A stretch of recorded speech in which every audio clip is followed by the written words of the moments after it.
Hi, this is Christina West, and today's topic is what do I do when my painting goes wrong? What do I do when my painting goes south? What do I do when my painting turns to mud?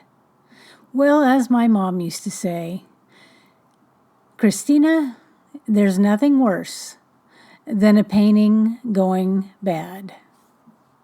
Stay tuned.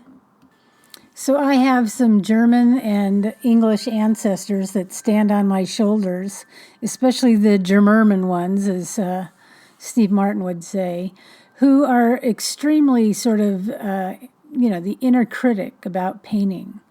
And it takes a very concerted effort to wrestle with your inner critic. And that inner critic is a marvelous decoy because it shapeshifts into all kinds of different voices, and some more appealing and hard to identify. Depending on our personality types, choleric, sanguine, melancholic, phlegmatic, we can react in different ways when our painting takes a nosedive. And suddenly, we're in the flow and we're working and everything is feeling pretty good. And our confidence is sort of plumey in our heart and we're feeling, hey, this isn't bad, I can do this. And then suddenly, without sort of warning, whatever it is that we do starts turning the painting. For myself, I feel it in my stomach. My stomach tells me what colors are beautiful and what colors are not beautiful. But, and also layers of feeling are in between my heart and my solar plexus. And this I have learned to pay attention to. So, now after a lifetime of this, I really pay attention immediately when I have that little sinking feeling that for many years I didn't really take notice of. And then I can stop and reevaluate, which actually saves a lot of time. So mostly what we do is we keep going. Whatever we're doing is not working. We can see it's not working, and yet we keep doing it. Oh, yes, being an artist. If I just keep going, it'll work itself out. I don't know what I did wrong. I don't know how to correct it or to realign the path. And I'm going deeper and deeper into the abyss, but I'm just going to keep plugging away. Okay, so that's one way, the sort of French Foreign Legion way. You're going to go till you drop. Oh, God. Okay. So you have the inner critic. Perhaps you have in you the one who allows everything. Oh, this is fine. This is great. Oh, I'm not going to worry about this. Hey, let's just dive right into this area. Oh, how about, this color? And so we have the experimenter with no boundaries and probably not a whole lot of composition, drawing and composition, color and design skills have sort of floated away. And you're just sort of in a river that's sort of the tide's taken you over and you're paddling as fast as you can. That's another painting going wrong picture. Another one is you start freezing up and, there you were in the flow and everything was feeling good and you're feeling pretty good in your old heart and head going, yeah, I can do this. And suddenly something shifts and you can see, like, suddenly it's there, or was it there 5 minutes ago and you didn't see, and you start doubting yourself. And this can lead to a paralysis. We actually, sort of like a deer in the headlights, we're startled. We kind of look at the painting and sort of wait for it to, say, hey, listen, pal, you took a wrong turn back there. If you just do this, this, and this, you'll get back on track. That doesn't happen. And we sort of can collapse inwardly. That's a terrible feeling, isn't it? That's another way to denial of what's happening with your painting. Okay, I think I've given you a few examples of how certain personalities might react. Some people get really angry or really frustrated really fast. They throw the painting in the garage, they throw away their art supplies, and that's it, right? That's another way to do it. I'm going to get mad at you before you get mad at me technique. Now, there's another way that I have learned the hard way, and I have been painting. I don't even want to tell you how long I've been painting, but I'd say at least 40 some years. And I was a commercial artist for most of my life, a professional commercial artist, and did a lot of commercial art and design. I have been a professional artist as well. I have also done sacred art and worked with shamans for many years. And my question there is, what makes art sacred? So that actually does inform me a little bit in this question, but not as much as you might think. Because if we're doing art, we might be doing expressive arts, we might be doing intuitive art, we might be doing modern art, we might be exploring abstract, we might be doing a portrait. There's just all kinds of things we might be doing when that painting goes south. But I have a number of techniques that I do. And one is I stop. Just like in an argument, when you're in a heated argument with your partner and you suddenly think, I'm pretty heated and I didn't think it was that big a deal, but I got a, head of steam up here. So you can do the same thing when a painting goes south. And if you stop and take a break, you've got to have the audacity to actually notice that you're sort of on the skids, you're on black ice, sort of trying to gain control of your vehicle being you and the paintbrush and the canvas in front of you, or the ceramic piece, or the jewelry you're making, or the dance, or the whatever.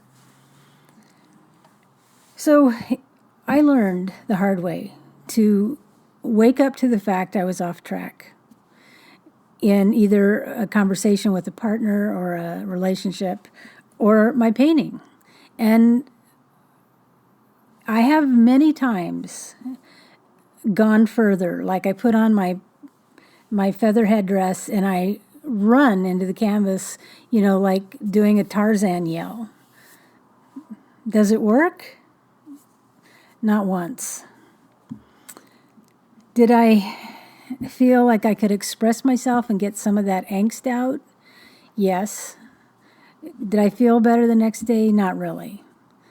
So if I can learn to identify that feeling and stop the process, stop the creative act, have a cup of tea, light some incense. Incense really works for me.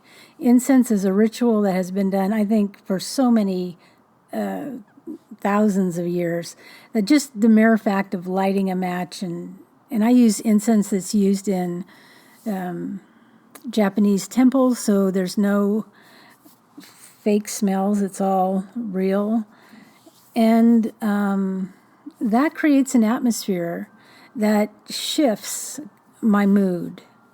Because let's face it, we've all painted when we're in a bad mood.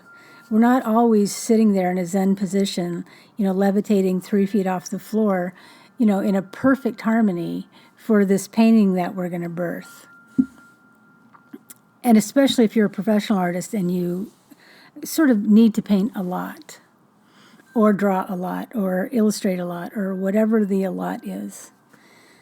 So stop, identify the feeling, take a break.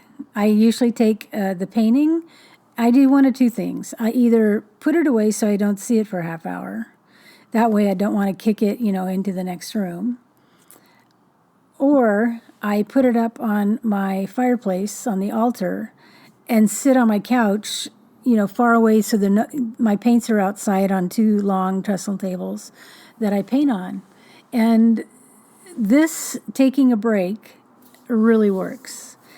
The other thing is, if we have built up that creative momentum where we really want to take that ride, can be tricky because we want to keep flinging paint at that. The paint's out, it's set up, the water's out, the oil's out, the turp's out, whatever it is, we want to sort of use the field. And this is where my German ancestors can sit really heavy on my shoulders.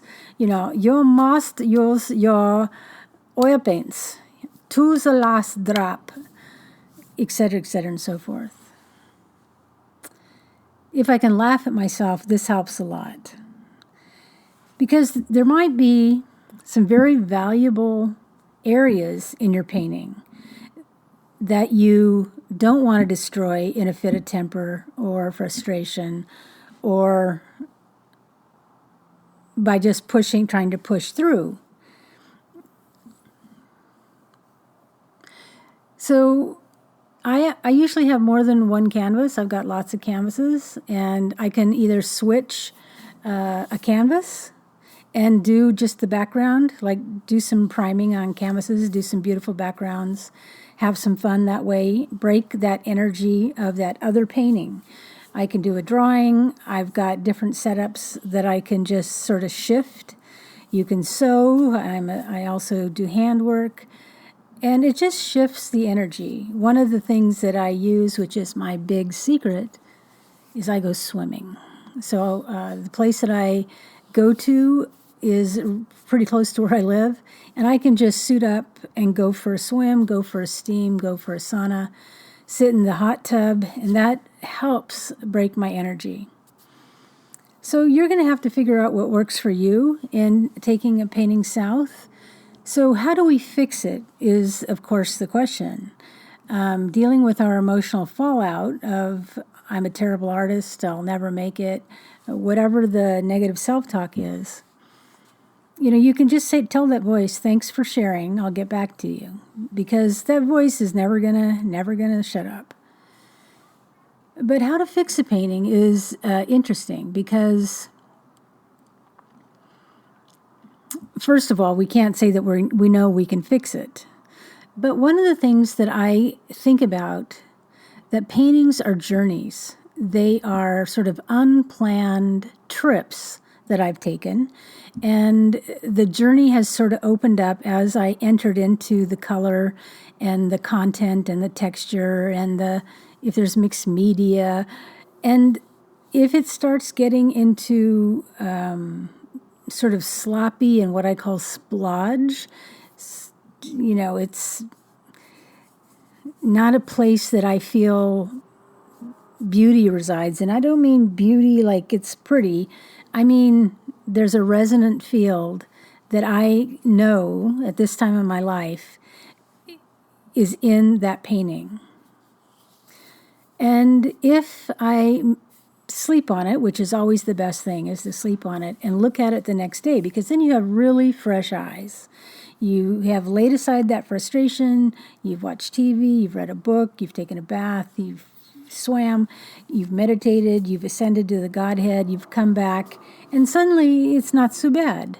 And of course, many of the tricks that you might know, if you don't, one of the best tricks is you turn your painting upside down to look at it for, hour, 2 hours. Turn it sideways and look at it. You can turn it upside down on your mantle as you're watching TV and keep looking at it. Because as you look at it and you're quiet inside, not filled with the inner critic voice, pretty much every time there's going to be an inner nudge, an inner movement that you have to be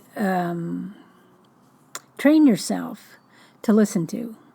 And that inner movement or that inner nudge or that inner intuition, just a hint. Now, I'm not saying this is always going to fix your painting, but there is a journey that the painting is on, and there's a bazillion ways to finish and destroy that painting. To finish it, and it's a work of art. to have a mediocre painting or to do something unexpected that thrills you to your bones because it's a completely new direction for you, right? But you have to be able to pay attention, be quiet, pay attention, stop, look, and keep looking. And when you look at your painting, to sort of do the mindfulness technique of dropping away. Oh, I love that. Oh, I don't like that. Oh, I think if I could just do that, people would like my art, or whatever all that voices are. Get rid of them. Quiet them down. Because if you can look at your painting quietly, peacefully, in harmony, then the painting itself, because this is more of a shamanic way of looking at it, the painting itself is going to start talking to you. I've talked about this in every podcast and in my book, Alchemy. This is the shamanic way. This is the indigenous way. This is the alchemical way. The alchemists know this, that there are beings in the color, beings in what you're working with, that will go on a dance with you. And so you want to see if you can tune yourself or attune yourself to something else that's living in what's called the becoming of your painting. Now, that changes the game plan, doesn't it? It's no longer you, the master artist, in control of your brush. You're suddenly working with the elemental spirits, the spirits of color, the spirits of form, on and on and on. But this is going to be a short podcast. This is just to get you thinking in perhaps different directions than you had before. So, when your painting goes south, stop, pay attention, listen to your body, put your painting or your ceramic or the jewelry or whatever is taking a turn that you don't like, that you're rebelling against, that you don't want to go there, just stop and give yourself a breather. Change the energy field. Light a candle, meditate, go swimming, take a walk, do the self-soothing. And when you come back to it, have some sort of quiet inner questions for that painting, for that clay piece, for that piece of art. All right, that should give you something to think about this week. And this is Christina West with Christina West Art. Let's get creative. So much for listening. If you've enjoyed this podcast, please go to YouTube and subscribe to my channel. You can also find me on Facebook and my own website. I have my originals up for sale. Shamanic Art Beyond the Obvious.